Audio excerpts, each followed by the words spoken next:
Hello बच्चों, welcome to learning window.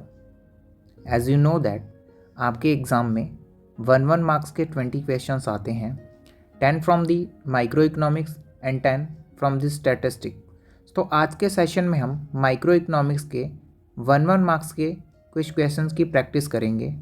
So move on to the first slide here.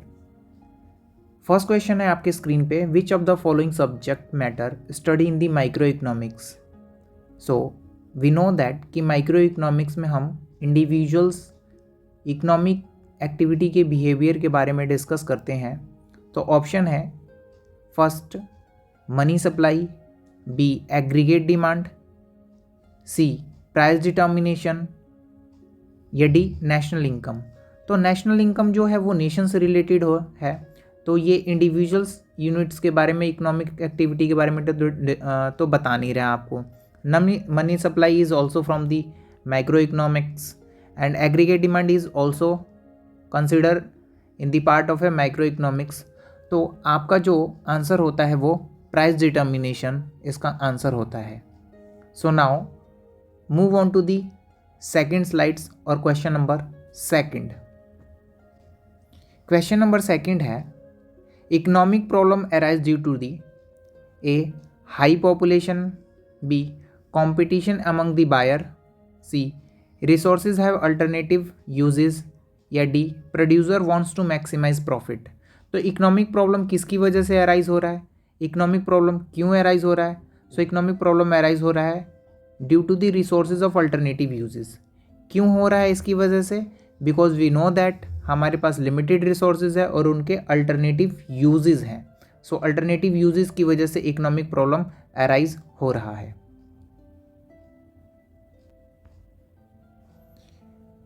Now question number 3, which of these is a central problem of economy. कौन सी इसमें से central problem of economy है? सो हम जानते हैं कि we have the 3 central problem of economy, what to produce, how to produce and whom to produce. So whom to produce जो है आपका वो है सी में। तो इसका करेक्ट आंसर जो हुआ वो क्वेश्चन नंबर 3 का करेक्ट आंसर हुआ C, whom to produce. Question number 4 से पहले हम कुछ डिस्कस करते हैं पीपीसी और उसके कंपोनेंट या और पीपीसी के बारे में। सो पीपीसी होता क्या है? पीपीसी होता है, PPC show the combination of two goods which can economy produce by given resources and fix technology. Means PPC हमें एक पॉसिबिलिटीज़ बताता है जो 2 गुड्स के बारे में बताता है कि हम गिवन रिसोर्सेज और फिक्स टेक्नोलॉजीज हम कितनी यूनिट प्रोड्यूस कर सकते हैं। बट ध्यान रहे कि पीपीसी सिर्फ हमें पॉसिबिलिटीज़ बताता है, श्योरिटी नहीं देता है कि कितनी गुड्स हम प्रोड्यूस कर ही लेंगे, वो सिर्फ हमें पॉसिबिलिटीज़ बताता है। सो इस डायग्राम में आप देखेंगे कि एक पॉइंट आपको दे रखा है यहाँ पे F, एक पॉइंट दे रखा है E, एक पॉइंट दे रखा है। ये पॉइंट हमें क्या शो कर रहे हैं हम उसके बारे में बताते हैं। सो इस पीपीसी कर्व से हमें ये पता चलता है कि जो पीपीसी उसके आउटसाइड में F है और इनसाइड में E है। तो जब हमारे पास जो भी रिसोर्सेज है उस रिसोर्सेज का हम फुल्ली यूटिलाइजेशन करें, मतलब कि इन शॉर्ट में मैं बताऊं आपको, तो हमें ये समझ में आता है कि जो पॉइंट F है वो एक अनअटेनेबल रिसोर्सेज है जहां तक हम पीपीसी पे प्रोडक्शन कर ही नहीं सकते। ठीक उस E जो है हमारा वो ये बता रहा है कि कहीं ना कहीं जो हमारी पीपीसी है वो AD से E जो है वो बियॉन्ड दी जा रही है, और यहाँ पे E हमें बता रहा है कि हम रिसोर्सेज का यूटिलाइज फुल्ली प्रॉपर ढंग से नहीं कर रहे हैं।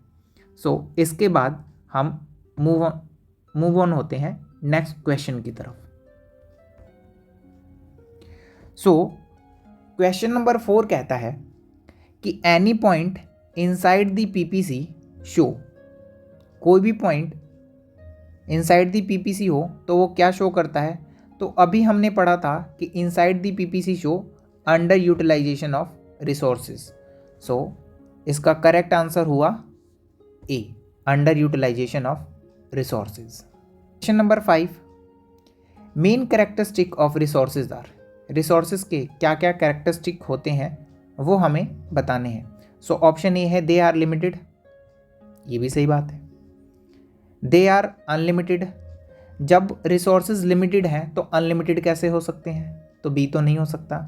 Now see they have alternative uses, so resources के अल्टरनेटिव यूजेस भी होते हैं, जैसे इलेक्ट्रिसिटी के अल्टरनेटिव यूज है, इलेक्ट्रिसिटी फैक्ट्री में भी यूज़ होती है, इलेक्ट्रिसिटी हमारे हाउस होल्ड वर्क में भी यूज़ होती है। तो ऑप्शन नंबर ए और ऑप्शन नंबर सी दोनों ही सही हैं, इसलिए हमारा इसका डी ऑप्शन सही है, जहाँ पे लिखा हुआ है कि both A and C is the correct answer. Question number 6 है इसका, in which situation PPC shift towards the rightward, rightward में पीपीसी कब शिफ्ट होता है ये पूछा गया है। तो इस क्वेश्चन को करने के लिए मैं थोड़ा आपको एक्सप्लेन करता हूँ। लेट कि हमारे पास एक पीपीसी दे रखा है, पीपीसी ए बी, ये ए है ये बी है हमारी पीपीसी। ये कह रहा है कि राइटवर्ड शिफ्ट क्यों हो रहा है, मीन्स कि हमारी जो पीपीसी है वो राइटवर्ड की तरफ कब शिफ्ट होती है। तो राइटवर्ड की तरफ हमारी पीपीसी शिफ्ट होती है या तो इम्प्रूवमेंट इन टेक्नोलॉजी हो जाए या फिर ग्रोथ इन रिसोर्सेज हो जाए। मीन्स कि जिस रिसोर्सेज से हम प्रोडक्शन करने की कोशिश कर रहे थे उस रिसोर्सेज में अगर इंक्रीजमेंट हो जाए तो हम कह सकते हैं कि हमारा पीपीसी राइटवर्ड की तरफ शिफ्ट होगा। तो इसका सही आंसर क्या होगा फिर, utilisation of resources A, improvement in technology, C resources have alternative uses, या D producer wants to maximise profit. So now हमें यहाँ पे क्लियरली पता चल रहा है कि इसका जो आंसर होगा वो पॉइंट नंबर बी होगा, क्योंकि ये राइटवर्ड शिफ्ट हो रहा है। नेक्स्ट क्वेश्चन है, in which situation PPC be a straight line, PPC किस सिचुएशन में स्ट्रेट लाइन हो सकता है। मीन्स कि पीपीसी वैसे तो कॉनकेव टू दी ओरिजिन होता है, लेकिन किसी एक हाइपोथेटिकल सिचुएशन में, या हम कह सकते हैं कि कोई एक ऐसा एक्सेप्शन सिचुएशन होगा जहाँ पे पीपीसी स्ट्रेट लाइन बन सकता है। मीन्स कि पीपीसी ऐसे किस सिचुएशन में बनेगा वो आपको बताना है।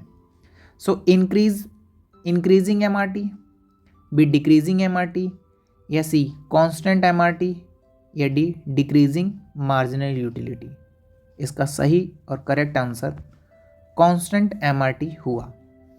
एमआरटी हमें क्या बताता है, एमआरटी क्या होता है इसके बारे में थोड़ा डिस्कशन कर लेते हैं हम।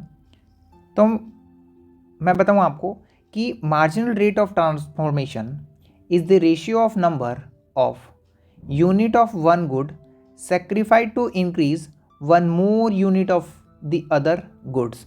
मीन्स कि एमआरटी जो होता है ना आपका, एमआरटी जो होता है वो क्या कह रहा है, वो होता है loss in one goods, loss in one goods. तो लॉस इन हम कह सकते हैं कि डेल्टा वाई, और गेन इन डेल्टा एक्स, कि एक गुड को हम एक्स्ट्रा प्रोड्यूस करने के लिए पहले वाले को हम कितना सेक्रीफाई कर रहे हैं, ये होता है हमारा एमआरटी।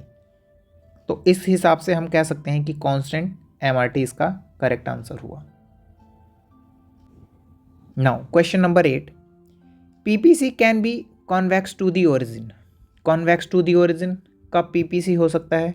तो पीछे मैंने आपको बताया था लास्ट वाले क्वेश्चन में कि एमआरटी क्या होता है, अगेन एमआरटी वही होता है, लेकिन किस सिचुएशन में जो पीपीसी है वो कॉन्वेक्स टू दी ओरिजिन होगा, मीन्स एमआरटी के किस सिचुएशन में। तो एमआरटी में आपको बताऊं 3 टाइप की एमआरटी होती है, एक इंक्रीजिंग एमआरटी, एक डिक्रीजिंग एमआरटी एंड एक कांस्टेंट एमआरटी। तो हमने लास्ट क्वेश्चन में देखा था कि कांस्टेंट एमआरटी की वजह से जो पीपीसी है वो स्ट्रेट लाइन बना। तो इस वाले क्वेश्चन में कांस्टेंट एमआरटी तो हो नहीं सकता। डिक्रीजिंग मार्जिनल यूटिलिटी इस कॉन्सेप्ट से मतलब ही नहीं है इसका।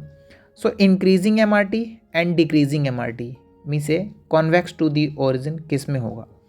तो इसका करेक्ट आंसर हुआ डिक्रीजिंग एमआरटी, कि जब डिक्रीजिंग एमआरटी होगा तो पीपीसी आपका वो कॉन्वेक्स टू दी ओरिजिन बनेगा। कॉन्वेक्स टू दी ओरिजिन का क्या मतलब होता है, कॉन्वेक्स टू दी ओरिजिन का मतलब होता है कि जब पीपीसी इस वाली फॉर्म में बनता है तब हम कहते हैं कि ये कॉन्वेक्स टू दी ओरिजिन हुआ, और इसका करेक्ट आंसर इस हिसाब से होगा डिक्रीजिंग एमआरटी।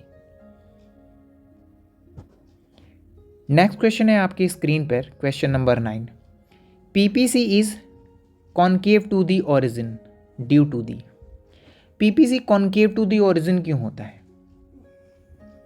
अगेन ऑप्शन है आपके, increasing MRT, decreasing MRT, constant MRT और डिक्रीजिंग एमयू। सो डिक्रीजिंग इसका एमयू हो नहीं सकता है, मैंने आपको बताया, क्योंकि पीपीसी का एमयू से कोई रिलेशन ही नहीं है। ऑप्शन सी है कांस्टेंट एमआरटी, क्योंकि हम पढ़ चुके हैं कांस्टेंट एमआरटी की वजह से पीपीसी स्ट्रेट लाइन बनता है, ये भी नहीं होगा। डिक्रीजिंग एमआरटी, हमने लास्ट वाले पार्ट में पढ़ा है कि डिक्रीजिंग एमआरटी की वजह से PPC convex to the origin होता है। और बच गया फिर बचा हुआ है इंक्रीजिंग एमआरटी, तो इसका करेक्ट आंसर हुआ increasing MRT. Question number 10। Which of the following is not an example of economic activity. Economic activity इनमें से कौन सी नहीं है? याद रखें कि जब भी क्वेश्चन में नॉट लिखा हुआ आए तो आप उस क्वेश्चन को ध्यान से पढ़ेंगे, क्योंकि क्वेश्चन में क्या है, क्वेश्चन में करना क्या है। तो इस क्वेश्चन में इकोनॉमिक एक्टिविटी कौन सी नहीं है? सो मैं आपको सिंपल वर्ड्स में मैं बताऊं कि इकोनॉमिक एक्टिविटी वो एक्टिविटी होती है जिसमें मॉनिटरी टर्म्स में लेन देन होते हैं या जिसमें बायलैटरल लेन देन होते हैं। मीन्स कि अगर कोई आपको कोई चीज़ दे रहा है तो बदले में आप भी उसको कोई चीज़ रिटर्न कर रहे हो, तो उसको हम इकोनॉमिक एक्टिविटी मानते हैं। एक एग्जांपल के थ्रू समझते हैं हम इकोनॉमिक एक्टिविटी क्या होता है। लाइक कि जो टीचर आपको स्कूल में पढ़ा रहा है, वो स्कूल में आपको पढ़ाता है, उसके बदले में उसको अर्निंग मिलती है, तो वो इकोनॉमिक एक्टिविटी हो गई। लेकिन वही सेम टीचर जब अपने घर में अपने बच्चों को पढ़ा रहा है तब उसको कोई एक मॉनिटरी टर्म्स में कोई बेनिफिट नहीं मिलता है, तो जब वो घर में पढ़ा रहा है तो वो नॉन इकोनॉमिक एक्टिविटी का पार्ट हो गया, लेकिन जब वो स्कूल में पढ़ा रहा है तो वो इकोनॉमिक एक्टिविटी का पार्ट हो गया। तो इस बेसिस पे हम इस क्वेश्चन को देखते हैं कि production is a part of economic activity, तो हम कह सकते हैं कि हाँ जी, प्रोडक्शन जो है वो इकोनॉमिक एक्टिविटी का पार्ट है। कंजम्पशन से मतलब जब हम चीज़ों को कंज्यूम करते हैं, तो जब हम चीज़ें कंज्यूम कर रहे हैं तो कोई चीज़ें पैसे हम देंगे, मान के चलते हैं कि हमने वो चीज़ें पैसे खरीद के लिया है, हम उसके बाद कंजम्पशन कर रहे हैं, सो ये भी इसका पार्ट हुआ। वेलफेयर ऑफ द सोसाइटी, अब वेलफेयर ऑफ द सोसाइटी, भलाई हम कर रहे हैं उसकी, अगर हम उनकी भलाई कर रहे हैं तो बदले में हमें क्या मिल रहा है? अब ये सोचने वाली बात है कि हम उनकी भलाई कर रहे हैं तो मिल क्या रहा है। और इसका डी जो है वो सेल ऑफ गुड्स, कि जब हम सेल ऑफ गुड्स करते हैं तब भी कभी ना कहीं हमें कुछ ना कुछ प्रॉफिट होता है, तो ये भी इकोनॉमिक एक्टिविटी का पार्ट नहीं होगा। सॉरी, ये भी इकोनॉमिक एक्टिविटी का पार्ट है, लेकिन इसमें इकोनॉमिक एक्टिविटी का पार्ट क्यों नहीं है? क्योंकि जब हम किसी की भलाई कर रहे हैं, वेलफेयर ऑफ द सोसाइटी, सबके बारे में सोच रहे हैं, तो उसमें कहीं ना कहीं कोई मॉनिटरी टर्म्स में बेनिफिट नहीं हो रहा है, और इसलिए वेलफेयर ऑफ द सोसाइटी जो है वो इकोनॉमिक एक्टिविटी नहीं है, और नहीं का आंसर नहीं में होता है। इसलिए हम कह सकते हैं कि इसका करेक्ट आंसर ऑप्शन सी ही होगा।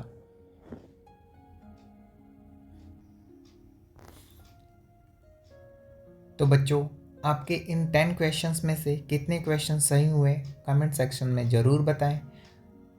और अगर आपको लगता है कि ये क्वेश्चंस हिंदी के फॉर्मेट में भी होने चाहिए तो ज़रूर कमेंट सेक्शन में बताएं।